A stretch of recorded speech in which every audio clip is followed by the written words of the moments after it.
Uganda is host to over 1.7 million refugees.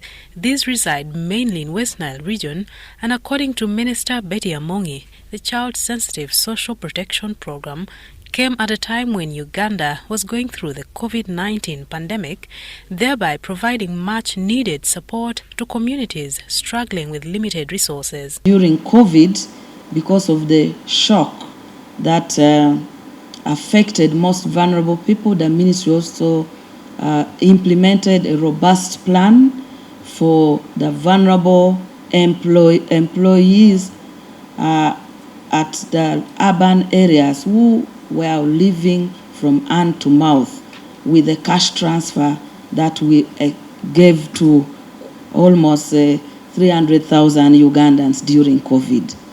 So the child-sensitive social protection that you are closing but also rolling out is one of those critical areas that complement some of this government program. And our program broadly in the government on social protection also addresses specific patterns of child vulnerability in many ministries, which focuses on right-based approach and recognizes strategic interventions that guarantee their long-term future development. The Child-Sensitive Social Protection Program demonstrates the effectiveness of collaboration in enhancing the lives of the most vulnerable, according to Betty Amongi, the Minister of Gender, Labour and Social Development. What we call the social grant for persons with disability.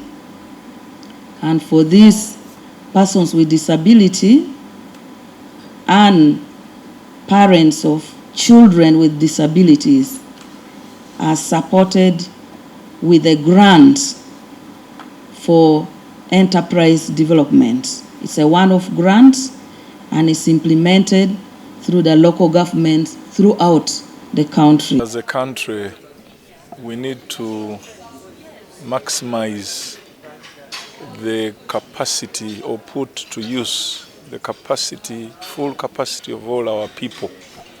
And as a ministry responsible for social protection, we are looking at Ugandans along the entire life cycle. That is from childhood up to old age and when one exits.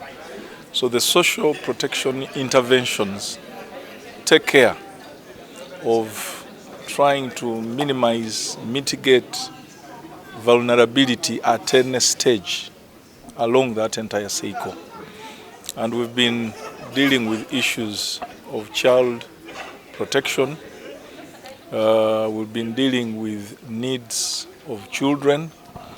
This program has been focusing mainly on the refugee and the refugee host areas. Of course, as you know, the UNICEF Uganda representative, Robin, has affirmed their commitment to fighting maternal mortality even after the closure of the project.